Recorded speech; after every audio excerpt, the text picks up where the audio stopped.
Topic पे देखिए, black सी वाला टॉपिक बड़ा इंटरेस्टिंग है। 2 दिन पहले की बात है, करीब 2 ही दिन ही हो गए, हद से 3 दिन। रशिया ने यूक्रेन के पोर्ट पे हमला किया। वहां तुर्किया के 3 कार्गो शिप्स खड़े थे, वो फूक गए, खत्म हो गए। अब रशिया ने कुछ कहा नहीं, तो भाई वो तो बाई मिस्टेक था, वो यूक्रेन को हमला कर रहे थे, उनके कार्गो शिप उनके पोर्ट्स पे, वहां तुर्किया के शिप थे, वो डिसमेंटल हो गए। अब तुर्किया की बहुत बड़ी खलती है, पर तुर्किया की पुतिन से बनती भी बहुत है। अभी आपने देखा कि अर्दोगन से बात कर रहे थे व्लादिमीर पुतिन, जब वो शाहबाज ने गेट क्रैश किया था, मियां शाहबाज ने। तो ये सारी इनकी आपस की रंजिशें, आपस के तनाव इनके चलते रहते हैं। अब तैयब अर्दोगन के 3 जहाज फूक गए, तो जवाब तो कुछ देगा। यहां से यूक्रेन भी कह रहा है, भाई साहब आपको तो जवाब देना पड़ेगा, कुछ ना कुछ करो। ब्लैक सी में ड्रोन्स का यूज करना वर्जित है, क्योंकि ब्लैक सी के आसपास कई सारे पेट्रोलियम डिगिंग रिग्स और पंपिंग स्टेशन है, जिनमें से तेल भरा जाता है। जब लास्ट टाइम विराट और लियोन्स, जो रशिया के 2 कैरियर है, जब उनपे हमला हुआ था, जो यूक्रेन के सी बेबी ड्रोन द्वारा हुआ गया था, तो तब वो तेल भरने जा रहे थे अपने टर्मिनल पे, उन पर हमला हुआ, काफी क्षतिग्रस्त हो गए थे। तो तब से उस हमले में जो कजाकिस्तान था, जहां से वो कजाकिस्तान तेल लोड करता है, वो कजाकिस्तान की पूरी पाइपलाइन खत्म हो गई थी, और कजाकिस्तान ने आक्रोश व्यक्त किया था, भैया मेरी पाइपलाइन की तुमने ऐसी तैसी कर ली, मेरा 98% तेल इस पाइपलाइन से भरता, और तुमने वो पूरा सिस्टम जो है वहां का प्लेटफॉर्म बर्बाद कर दिया। और फिर पुतिन का मैसेज आया था कि भाई हम यूक्रेन को ब्लैक सी से काट देंगे, will cut Ukraine from the Black Sea. अब फिर ये जो अटैक हुआ रशिया का, इसमें 3 तुर्किया के कार्गो जहाज फूक गए। तुर्किया भी खुंदक खाए हुए, ये भी खुंदक खाए हुए। आज क्या हुआ, तुर्किया ने बोला जी कोई ड्रोन आ रहा था मेरी एयर स्पेस की तरफ, वो अनकंट्रोल लग रहा था, मैंने उसको गिराया एट अ सेफर डिस्टेंस, और यूक्रेन और नेटो के F-16 जेट्स तैयार थे to defend Turkey's airspace. आप समझोगे ये तैयब अर्दोगन क्या है, दीवानों वाली बात करा, कोई ड्रोन था हमने गिराया, ये वो। देखिए, ड्रोन कोई भी गिरेगा तो आपको उसका सिग्नेचर, आपको उसका मेक एंड मॉडल पता लगता है। अभी हमारे जनरल द्विवेदी साहब के एक ड्रोन रखा है, जो पाकिस्तानियों ने भेजा था, तुर्किश ड्रोन था, टू अटैक गोल्डन टेम्पल। हमारे गोल्डन टेम्पल पे अटैक करने के लिए वो भेजा था, और द्विवेदी साहब के यहाँ रखा, हम दिखा रहे हैं, भैया ये देखो, तुर्किया का ड्रोन है, ये पाकिस्तान ने भेजा था, और हमारे गवर्नमेंट टेम्पल को अटैक करने के लिए भेजा था। ठीक उसी तरह से अगर ड्रोन गिरता, उसका मेक मॉडल और टाइप बताता है वो ड्रोन कहाँ का। हर ड्रोन का एक अलग सिग्नेचर है, एक अलग टाइप है, एक अलग, आप जो एक्सपर्ट्स होते हैं they can easily tell you कहां का है। सवाल ये है, जब ड्रोन गिरा और एक सेफ एरिया में गिरा, तो तुर्किया ये नहीं बता रहा ड्रोन कहां का है, तुर्किया ये नहीं बता रहा किसका ड्रोन है। अब आप जरा गेस कीजिए किसका ये ड्रोन हो सकता है। Can you take a guess किसका ड्रोन हो सकता है? लेट्स हैव सम कमेंट्स, किसका ड्रोन हो सकता है ये? और तुर्किया क्यों नहीं बता रहा, ये भी जरा बताइए जरा, किसका ड्रोन हो सकता है और तुर्किया क्यों नहीं बता? Can we have some comments please? किसका ड्रोन है ये और तुर्किया क्यों नहीं बता रहा? Come on guys, can we have some comments please? किसका ड्रोन है और तुर्किया क्यों नहीं बता? Ukraine, Russian, Chinese, Pakistan, USA का, नेटो, और some more guesses. Ukrainian, Iranian, Ukraine, चलो गुड। रशिया। चलिए मैं बता देता हूँ। Thank you for your participation. ये जो ड्रोन था भाइयों बहनों, ये मेरे हिसाब से रशियन ड्रोन था। ये हमारे मित्र बिल्कुल सही बोले, ये रशियन ड्रोन था।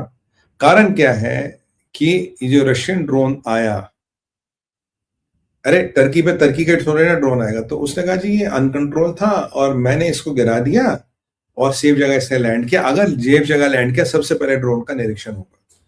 ये मोस्ट प्रोबेबली रशियन ड्रोन था। अब और साथ में अर्दोगन अपनी मसल्स फ्लेक्स कर रहा कि F-16 जो थे, नेटो के F-16 तैयार थे कि टर्की की एयर स्पेस को डिफेंड करने के लिए। मैसेज क्लियर है, मेरी एयर स्पेस लक्ष्मण रेखा, अगर यहां आओगे तो मैं खुद तो लड़ूंगा नहीं, मैं जाकर तुम्हारे अगेंस्ट F-16 भेज दूंगा। F-16 किसके? नेटो के। यानी कि एक रशिया वर्सेस यूरोप या नेटो वर्सेस रशिया लड़ाई शुरू कराने की पूरी पूरी कवायद यहां पे, पूरी पूरी कोशिश है। और ड्रोन रशिया का क्यों है? क्योंकि जिसका ड्रोन गिरा उसने भी कुछ नहीं बोला, और अगर वो रशिया का ड्रोन बताता ही है रशिया का ड्रोन है, तो फिर आप रशिया से पंगे ले रहे हो। अब तैयब अर्दोगन कौन सी स्ट्रैटेजी अपना रहा है कि तुमने मेरे 3-3 शिप फूंक दिए, मैंने तुम्हारा ड्रोन गिरा दिया, पर मैं ये बता नहीं रहा हूं तुम्हारा ड्रोन है। तो रशिया को मैसेज दे रहा है, अगर मेरी तरफ आओगे भैया मैं तो ठोकूंगा, और मैं खुद नहीं ठोकूंगा, मैं यूरोप को ये F-16 को भेजूंगा नेटो के, मतलब ये वो तुम्हारे अगेंस्ट। और मेरी जो सीमा है ये अनबेर इट इज द लक्ष्मण रेखा, आप इसको पार नहीं कर सकते। आपने मेरे 3 टैंकर गिरा दिए, मैंने आपका ड्रोन गिरा दिया, हिसाब बराबर। बट आपकी इज्जत बचाने के लिए मैं नहीं कह रहा हूं आपका ड्रोन है, ताकि लोग आपको वैसे ना समझे। तो ये एक पंथ से दो चीज कर रहा है। अगर वो डिक्लेयर करेगा, जब उनको पता लग गया होगा 99% ड्रोन किसका है, फिर आपको फिर एक जियोपॉलिटिकली एक नया मैसेज आएगा, एक नया एंगल जाएगा। इसलिए उस एंगल, उस लड़ाई से बचने के लिए तैयब अर्दोगन ने चुप कह रहा, अननोन ड्रोन था जी, हमें नहीं पता, हमने गिरा दिया। पर F-16 इसीलिए कह रहा है कि भाई मैं नेटो का पार्ट हूं, देख लो F-16 हम उड़ा देंगे फिर। और जबकि तैयब अर्दोगन सबसे बड़ा बायर है रशिया के फिनिश प्रोडक्ट्स का, 3-1 बिलियन का लेता माल उनसे ज्यादा। पर भाई यहाँ तो ये है, और कहीं ना कहीं रशिया को भी केयरफुल इसलिए रहना पड़ेगा, क्योंकि याद कीजिए रशिया को नेटो से लड़ाने की पूरी कोशिश हुई, 3 बार हुई। एक बार वो आप याद कीजिए, यूक्रेन का एक सीक्रेट मिशन था कि पोलैंड और रोमानिया पे खुद बमबारी करा यूक्रेन का एक ब्रिगेड, फिर बोलेगा रशिया ने करा, और रशिया जाके भिड़ जाएगी, नेटो जाके भिड़ जाएगा रशिया से, और Europe versus NATO, Europe versus Russia, या यूरोप नेटो वर्सेस रशिया युद्ध शुरू हो जाएगा। ये यूक्रेन का मंसूबा था, क्योंकि यूक्रेन ये जानता था वो अकेले रशिया से नहीं निपट सकता, they can not handle Russia on their own. पहली बात, आज ठीक वही काम कर रहा है तैयब अर्दोगन कि ड्रोन आया, F-16 मैंने तैयार रखे हो तो अच्छा हुआ गिर गया, नहीं तो हम F-16 को बोलते जाए भाई देखो। एक और इसमें एंगल है, ये जो तैयब अर्दोगन है हमेशा डबल गेम खेलता है। कहता है जी मेरे F-16 रेडी है, मैं नेटो का पार्ट हूं, पर जब इस्लामिक देशों में जाके बैठना होता है, जिहाद का समर्थन करना होता है, ये तब से सबसे पहले होता है। पाकिस्तान को समर्थन करना ये तब सबसे पहले आएगा, किसी भी आतंकवादी संगठन को समर्थन करना ये सबसे पहले आएगा। तो एक बार आपको याद होगा डोनाल्ड ट्रंप ने कहा था यार नेटो का चार्टर 5 हटना चाहिए, क्योंकि कोई भी कल को नेटो को मेंबर कोई will go and screw up with somebody, फिर क्या हम उससे लड़ते रहेंगे? तो ये एक बड़ा इंपॉर्टेंट पॉइंट था डोनाल्ड ट्रंप का।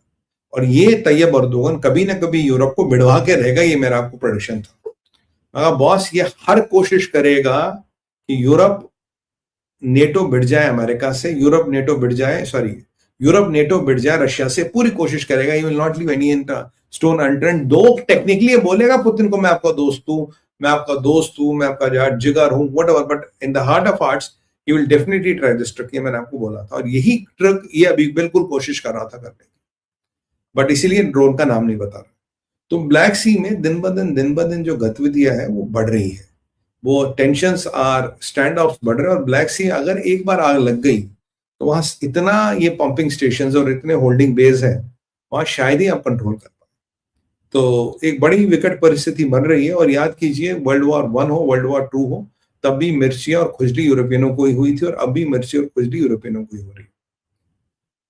तो सर अब हम चलते हैं अपने चौथे टॉपिक पे, वो है ट्रंप क्लेम्स। ट्रंप का क्लेम यह आया है कि यूक्रेनी deal is all time very near, अब तक से सबसे बड़ी क्लियर न्यूक्लियर डील है। तो सबसे पहले मैं